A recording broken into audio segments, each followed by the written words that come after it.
I'm Big Lee Lloyd. And I'm Sasha. And we are the Hard Swallow. We are Black-owned and operated rock and roll dive bar in the East Village. We both have been in the bar business for quite some time. I met her actually at my first bar. We become kindred spirits and wanting to the same enjoyment and relaxing nature that we have. We want to experience that with everybody else. And we created a family, a bar family, a community. And it's a bridge community that brought together people of different subcultures different communities, where we had Wall Street. A lot of people that would never even talk to each other, they came through together because of something that we created. Mm-hmm. And that is one of the reasons it's called the Hard Swallow.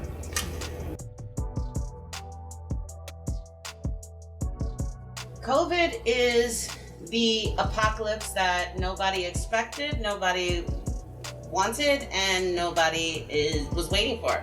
We wanted zombies, and that didn't happen. This was a surreal experience, and not in the good way. It was supposed to be, it's the stuff of movies. It's the things that we have entertained ourselves with for years, and now is real. All of a sudden, people are dying, and it hit close to home. I lost 2 matriarchs in my family this year. My brother was infected. My mother-in-law, Lee's mom, right now is in the hospital she's COVID fighting positive. COVID positive.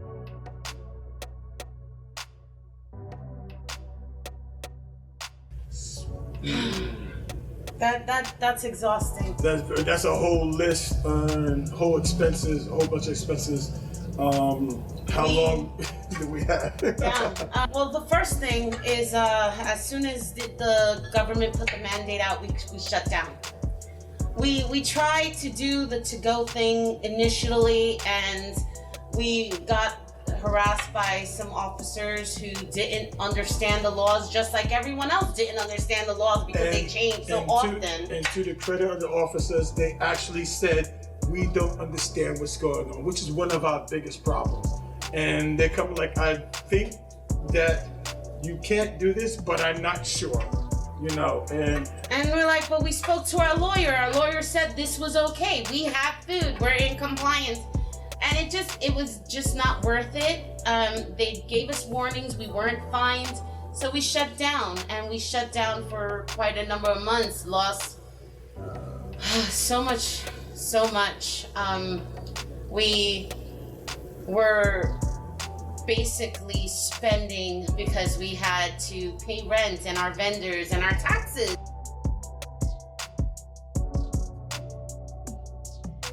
We've dipped into our savings to just survive, especially the first couple of months. And then finally, in June, we had the opportunity to reopen with just the outside, and then there was the expenses of patio umbrellas and tables and chairs and thermometers. It's kind of like we are constantly working, even if we're not producing and making any type of profits or what have you. But we are definitely in the grind and constantly working all the time, whether it's the home, trying to maintain that, trying to maintain the staff, trying to figure out what's the next move, because we're getting half information. I even have a lot of my bar family, the regulars, they're texting us, Lee, have you heard this? Did you check into that?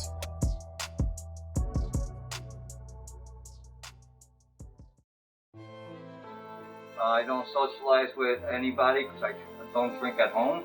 I only drink for entertaining myself with other people. And I haven't seen any of the people that I recognize at the bars, on the streets, or in the bars because they've been closed. The Hard Swallow is my home. It's more than just a place for me. You know, I fell in love here. Me and my partner were able to explore our love here. You know, this became our family.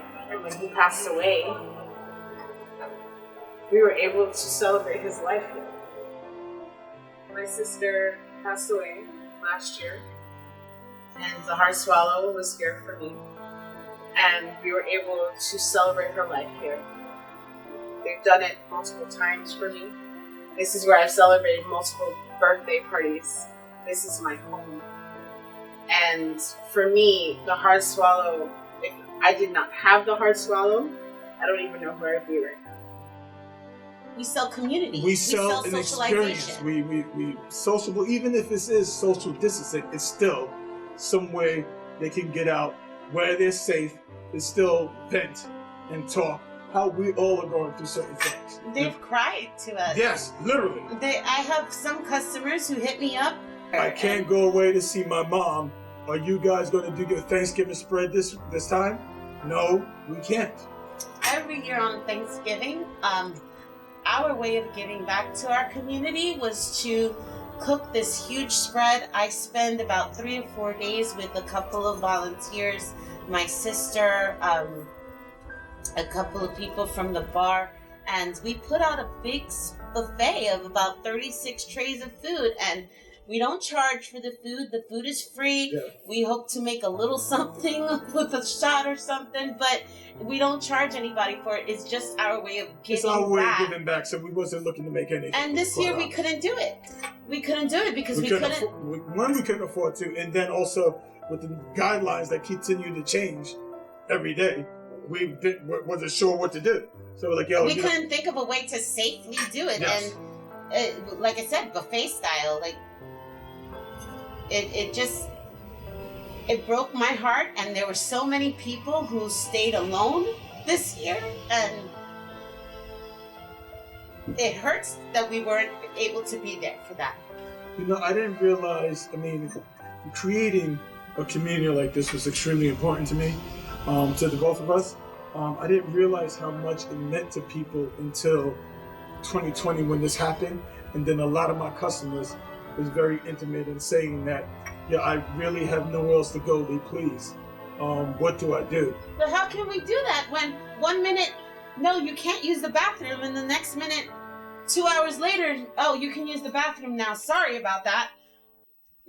Just readjusting over and over and over and over, because I believe that we need a certain plan and better leadership.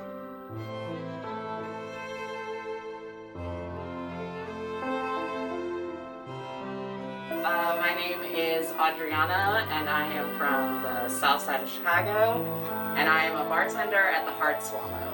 I have a blues rock band called Broken Time Machine, and we perform all over the Lower East Side and East Village in Manhattan. Well, we did before COVID. So.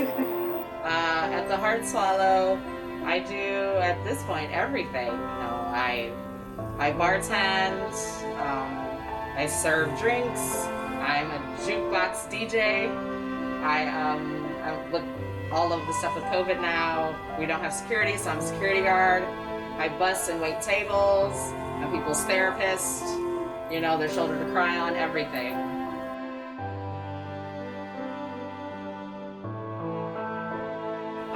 It's very serious. I got sick with COVID 2 weeks to the day that the bar shut down.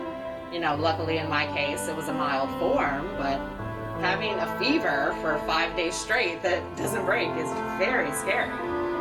You know, like, wear a mask, wash your hands, don't hug each other. Like,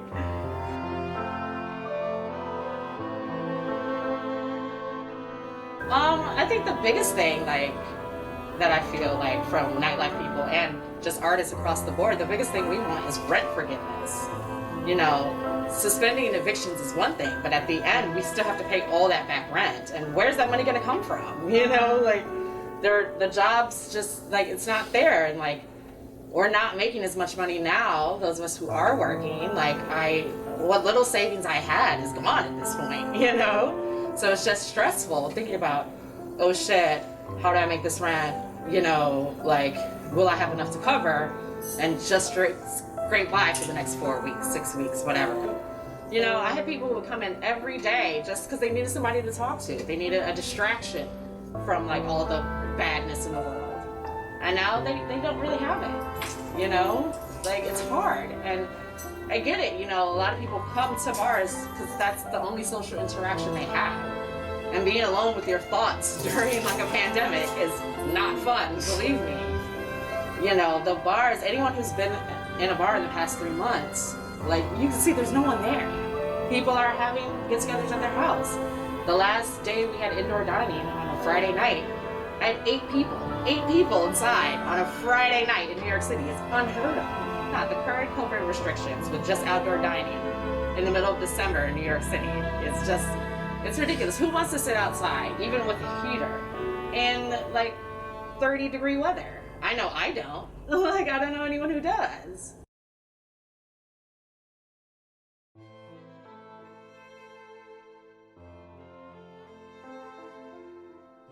I'm the porter for the bar.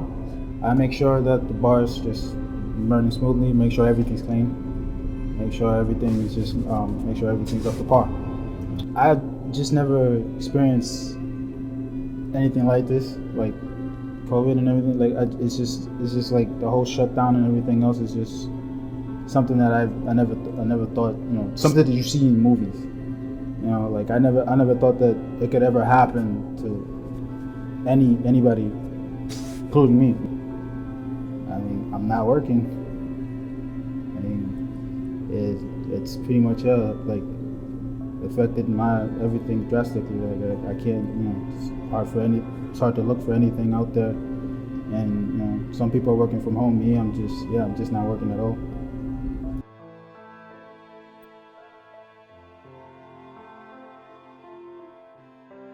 We hope that you are doing better than we are.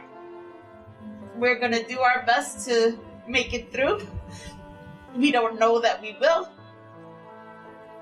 But we look forward to supporting you when we come back. 74% of infections in New York State are happening in small gatherings at home. You weren't getting sick here. This was an actual safe haven. And I've always looked at it as a safe haven, but even more so right now because when people gathering in their homes because they can't go out anywhere else, where we have safety precautions. We got partitions, we got sanitizer, we got so many things, and we continuously look up things with the ever-changing laws and continuously adapt.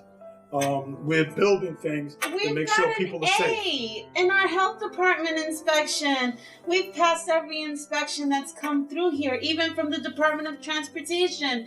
We've done everything, and we've always been held to a higher standard because we serve food.